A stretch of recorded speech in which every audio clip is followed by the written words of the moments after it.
So, hi everyone. I'm here with Tracy Stone today, and you're the director of Welfare Together, and you're sort of in that sort of like benefits assessment, helping customers. You particularly do a lot of work, I suppose, in local authorities. I know in terms of helping people and customers, or citizens, I suppose, find the help they the best help they can, I suppose, and support they need. So Tracy, thanks very much for joining me. I really appreciate it.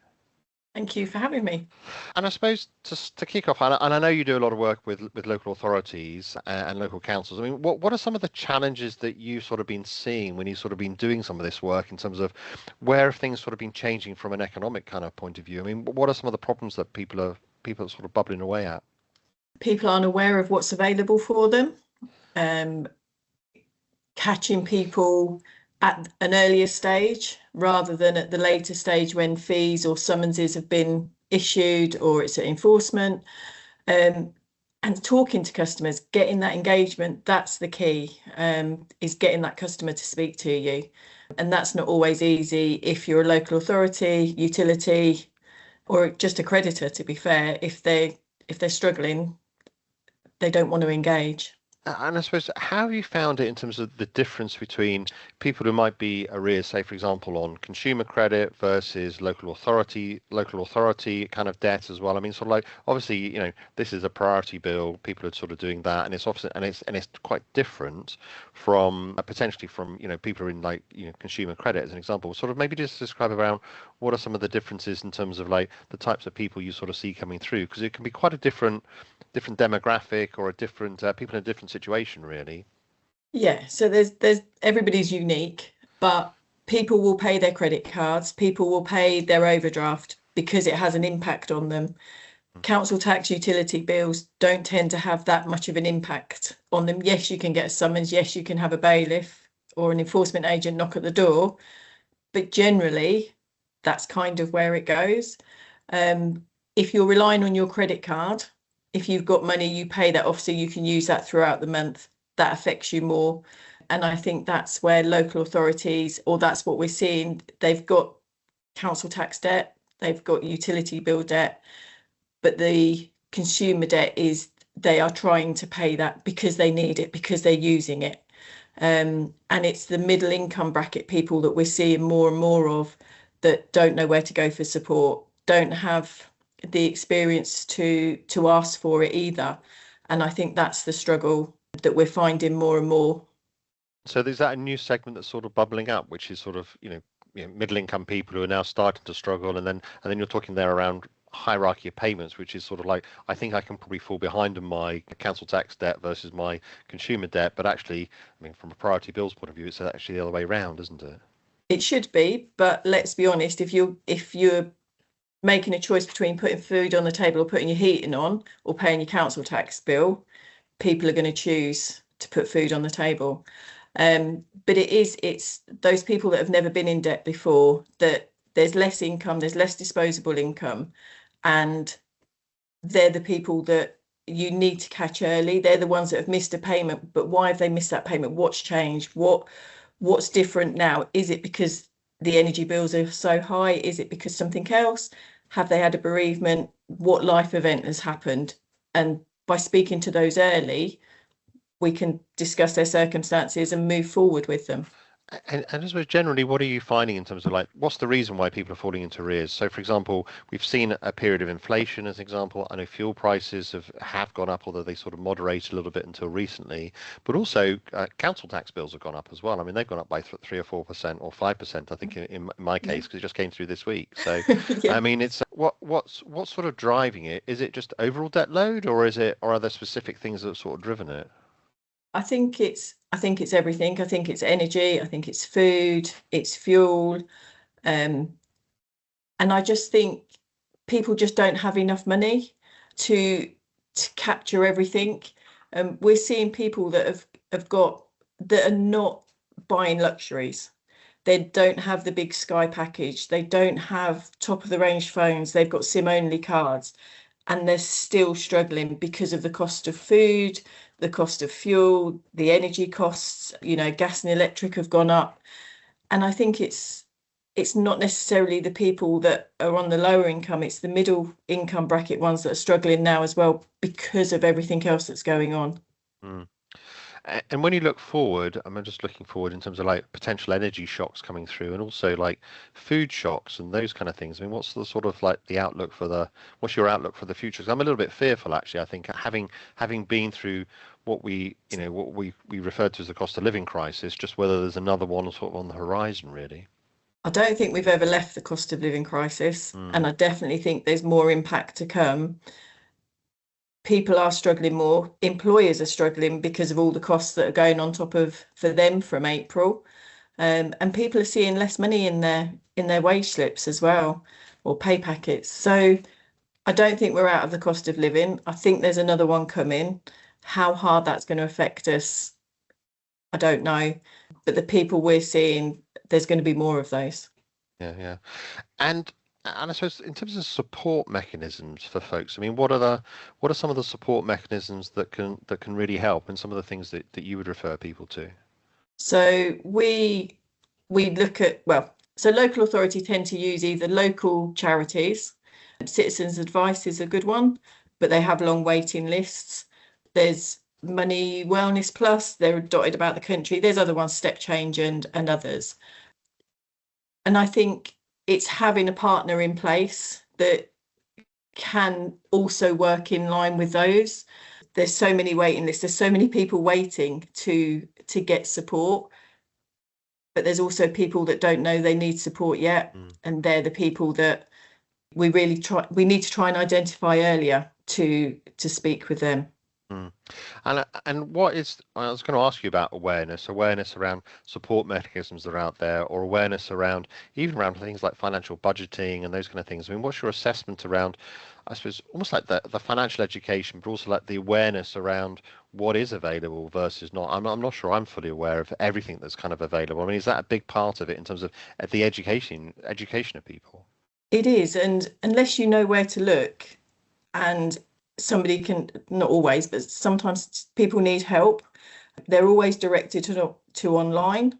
If you speak to a local authority, go online, fill in the form. Not everybody can do that. Not everybody has the know-how to be digital, and some people just don't like doing it. They don't want to put their information onto a screen. So I think there's a lot of education that is needed. It's needed at an earlier stage. How do local authorities get that out, or even utilities? That's a completely different story. They all follow statutory process, but more awareness needs to be done at an earlier point in the process. It's not just a case of putting it in your bill and leaving it. And do you think that's a responsibility of the almost like the councils, the local authorities, in terms of almost like before people get into collections, or do you think it's something a wider education kind of program we need to do, sort of like we're talking about almost like financial literacy kind of education program? I think it needs to be started in schools. I did a project with Future Zone in Barking and Dagenham, with their children there, or their youths that go to the youth club there. And they really struggled. We gave them a set amount of money and said, right, you need to pay these bills. What's left you can spend. And they, by the end of it, they understood what their parents were paying. They didn't understand that if they left a light on, it cost money. If they left the front door open, the heating would go out. So education about money and the consequences of not paying needs to be discussed at a much earlier stage.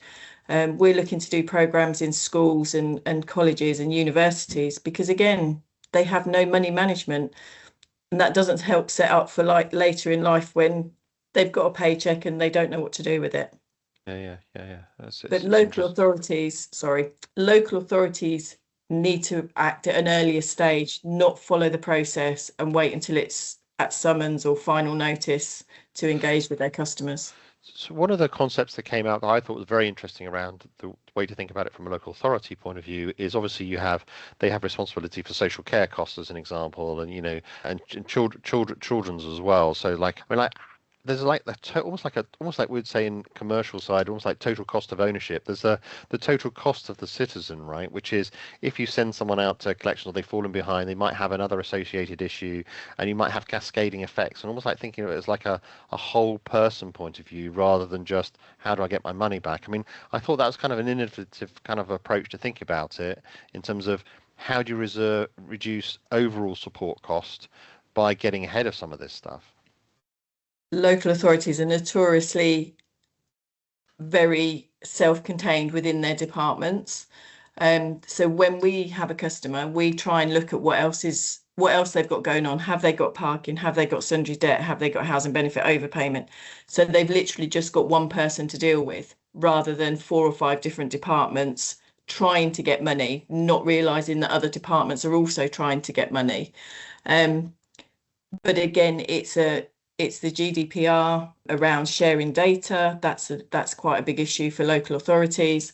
And just generally, each team is for each other, I suppose.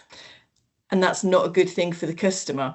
It's the customer needs to know that they've got a debt with X local authority and their whole debt as a person is being encompassed and looked after, not different departments chasing. I mean, how much of an opportunity do you think there is just in terms of like efficiencies around that, in terms of like, if you look at it as, you know, all the services that someone's consuming, and obviously they've got their debt as well, and it might be, you know, probably a net spend, I would think, but then in terms of like coordinating all of that to make it deliver the same output, but then also deliver better outcome for the person as well, but doing that on a holistic basis rather than sort of individual department basis. I mean, do you think that's a big opportunity that is out there potentially? It is an opportunity that's out there. I don't think local authorities are ready to do that. I think there's other issues involved that would make them struggle to make it look as, I think let's go back a step. Some authorities are looking as a one customer, one debt and hoping to know everything about that one customer. But it's very few local authorities that look at a single view of debt, but it should be a single view of customer. To work with that customer, you'll have more success looking after everything than one thing at a time. One of the challenges, I suppose, in the local authority space in particular is around, you know, obviously there's a very sort of, you know, there's lack of budgets, I suppose, and sort of, and as a result, sort of like they tend to sort of send it very quickly out to enforcement rather than having some of these earlier conversations. I mean, how much do you think that can change? How much can that change? And I know there's frustration probably internally from local authorities. There's even frustration from the enforcement group as well in terms of like just the dynamics of sort of like how this sort of like knits together. How do we change it? Because it's sort of trended to something that's probably not optimal. I think everyone would kind of say, how do we sort of trend that back to something that kind of works in a better kind of manner by having these sort of earlier interventions? I think if local authorities could have the earlier interventions when they first missed a payment, you're not going to catch everybody, and there are people that don't pay and you'll see them because they've got arrears year after year after year. But if you can catch them earlier in the process, and it's having something in place, Welfare Together, there are other organisations out there that do similar, but speak to those customers first before it gets down the summons and before it goes to enforcement, because enforcement don't want people that can't pay, they want the people that won't pay. And it's a big distinction between the two, who can't pay because they physically don't have enough money, or they're struggling to maintain, or there's exemptions, benefits that they're entitled to that they don't know about, than people that have got the money and just won't pay because they don't like paying their council tax or their bills, or they have their priorities in a different order. So it's really around sort of trying to have the right people talking to the right people talking to the right firms rather than having the wrong treatment for the wrong person to a certain extent. Yeah, definitely. And how do we move towards that? So I know there was discussion in the background around, you know, like how public sector collections in particular kind of works, and obviously we know a little bit around what happens in the private sector. How do we move towards that? I mean, are we sort of, you know, waiting on central government to try to make, you know, change the criteria, or is there something we can do to try and persuade people to sort of move to this kind of different kind of way of thinking? I think local authorities are very much, if it works and it's not broken, don't fix it. And local authorities are one of the best collectors for tax, for council tax, for debt, because they don't know who their customers are. They get told that somebody's moved into a property, they don't have credit checks on them. So, you know, 90% plus is collected in council tax. a lot of them are 97, 98%. So there's a very few that don't pay their council tax, but those very few add up to a lot of money. Like I think it's 6 billion that's outstanding in unpaid council tax. How do you get it done process? You need a forward-thinking manager who's willing to look at it at an earlier stage rather than following the statutory process. And how do you sort of justify that from a cost point of view? Because obviously benefits or budgets are one of the big kind of issues associated with that, in terms of like, if you don't have the budget to be able to spend on something up front, even though it might save over the longer term, it becomes hard to justify internally. But obviously there's a benefit there in terms of, you know, getting a better outcome. But I suppose you've got to almost like make that leap of faith, haven't you? I mean, what's the best way of sort of like getting people to think about that if they are constrained from a budget point of view? So the local authorities that we work with, they've found a return on investment that has outweighed what they've spent on the budget. And while they may have an extra one member of staff, if they were to have a company like Welfare Together, you've got 5-6 people working on that one project rather than that one person. So from a cost point of view, outsourcing it is a much better budget option for them. But I think in the long run, we found benefits. We're at 825,000. We've collected over 200,000 in arrears for our clients as well, just by understanding that customer's circumstances and working a way forward to be able to keep on top of current year, but work for arrears as well. I mean, that I always find frustrating with council tax. It's almost like, because you get a single bill which is sort of spread over the 12 months. It's like a nuance, isn't it? Rather than just being a monthly billing, it's actually your yearly bill spread out over the whole of the end. But then if you fall behind on one, then the whole amount becomes due, which is that's quite unusual. Yeah, it is. And people say, especially there's a certain broadcaster out there that claims that council tax is very quick. But it's not. They do send a reminder. If you bring it up to date, you'll get a second reminder, and then a summons. You have plenty of opportunity to contact that local authority regarding debts. But people don't. People bury their head for whatever reason, and then it becomes too much to pay. You miss one, you might be able to catch up. You miss two, and that then becomes an awful lot of money to try and find. But if you're not receiving the exemptions, the benefits, the discount that you're entitled to because you don't know them, that can have a huge effect on the amount that you pay each month. It's same for universal credit. You know, we've had few customers now that we found that they haven't had the uplift in disability premium. We've had 6,500, 7,000, 8,000 pound backdated because they don't know that they're entitled to it. They don't know that they should be saying, my PIP's changed, I'm now on the higher rate, that attracts a premium. So there's lots of different things out there and exemptions that people aren't aware of that apply to them that we can look at and get backdated, but they need to discuss their circumstances, and people aren't always very good at that. And I suppose we're starting to go into a new world of AI. I'm going to talk about AI a little bit. I mean, you know, local authorities have a lot of data on people, and it sort of sits internally. It might be in different parts and different systems. How much do you think we can use that from a understanding or profiling customers, or finding kind of opportunities, understanding, for example, the benefit system, and almost like finding those gaps? I mean, do you think there's opportunity where do you sort of see this sort of developing in the future? I mean, is there opportunity there, do you think, as we sort of get into it, albeit with a human touch, I would say, in terms of obviously engaging with people? That's what I was going to say. The AI it's coming in regardless of whether we want it to or not, and there is a place for it, and it will pick people up that have been missed, and there'll be opportunities for different categories to be looked at a much faster process so that you can be picked up much faster. But you will always need that human person to talk to. Not everybody wants to talk to an AI assistant, no matter how good they are. And sometimes it takes that bit of understanding and asking the right questions because they've said something, or something they've not said that you've picked up on, that an AI might not pick up on. So I think, yes, there is definitely a place for AI. Yes, it will help bring people much quicker to the forefront, but you will always need a person to take that to the next stage and to help that customer, I think.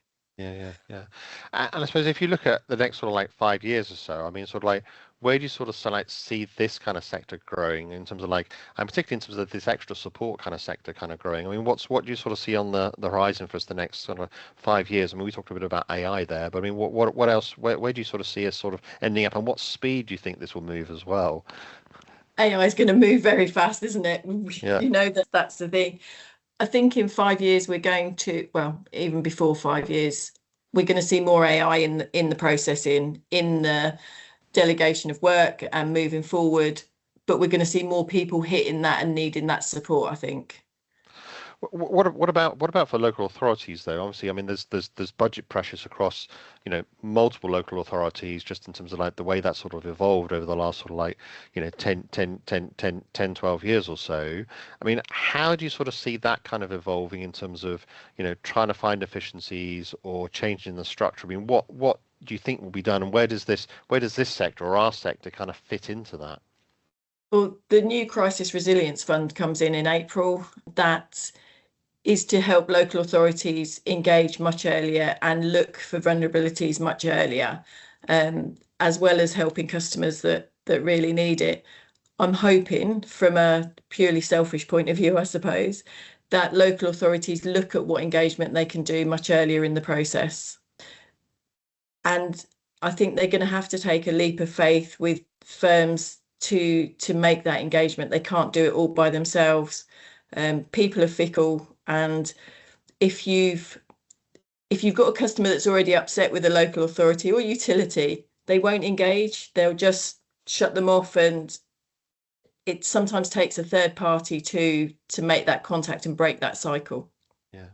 But I mean, I suppose there is that sort of preventative kind of engagement. It's almost like the pre-collections, as we would say elsewhere. Like, but engaging with people proactively, can that avoid extra cost downstream, as an example? And that could be quite significant cost downstream. And it might not even be in collections or in arrears or those kind of things. But just having that engagement could lead to a better overall sort of like cost profile overall.